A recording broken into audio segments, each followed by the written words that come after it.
नमस्कार, हम प्रिंस कुमार। भारत भ्रमण यात्रा में भारत दर्शन का जो कार्यक्रम चल रहा है उसमें हम महाभारत युगीन शिवपुराण कालीन एक पर्वत पे आए हैं, जिसका उल्लेख महाभारत, शिवपुराण आदि आदि वेद ग्रंथों में बखूबी बहुत ही श्रद्धापूर्वक लिया जाता है। बराबर पर्वत श्रृंखला बगल में यहाँ पे संध्यांचल पर्वत श्रृंखला है, सबका सब वेद पुराण से जुड़ा हुआ है। नीचे में पता चला एक साधु बाबा जो हैं पर्वत के ऊपर गुफा में अपना हठ योग वर्षों से कर रहे हैं। थोड़ा उनको दिखाते हैं और उनसे बात करते हैं। कहे बाबा, सबसे पहले तो इसका विशेषता क्या है जो आप यहाँ आके एक कठोर व्रत धारण किए हुए हैं? यहाँ इस पर्वत की मेन विशेषताएं हैं कि उषा को माँ पार्वती ने यहाँ दीक्षा दिए थे इस पर्वत के श्रृंखलाओं में।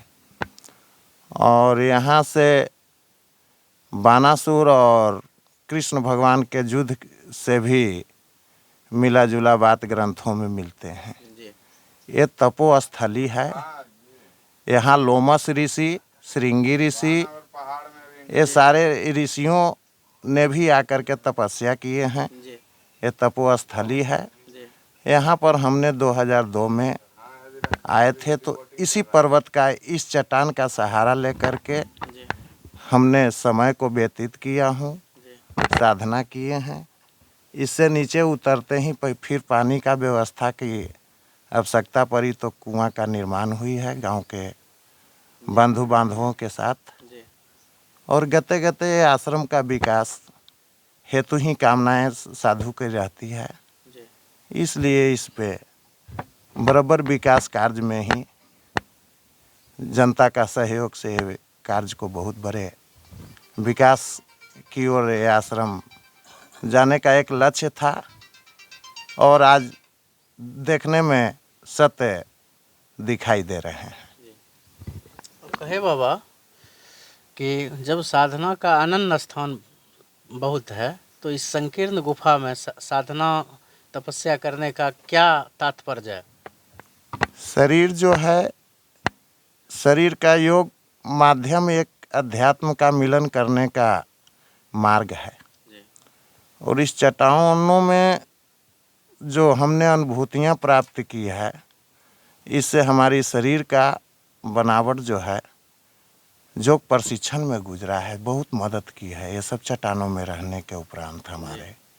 इस कारण हमने इधर उधर चट्टान में रहने का प्रयास किया। इनसे हमें कुछ प्रशिक्षण की आशा थी कि शरीर का इससे हमें क्या फ़ायदा मिलेंगे, क्या मानव को इससे। इस जंगल में कुछ जड़ी बूटी भी ऐसे ऐसे हैं जो मानव को जीवन दान तक के देते हैं।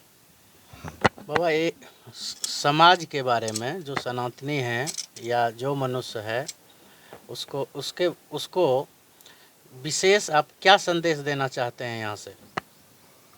यहाँ से सनातनियों का संदेश तो पहले मात्र में ही भाईचारा का प्रथम संदेश होनी चाहिए। और भाईचारा के माध्यम से अध्यात्म की ओर सूक्ष्म रूप से भी सच्चे हृदय से ही अध्यात्म को पकड़े जा सकते हैं।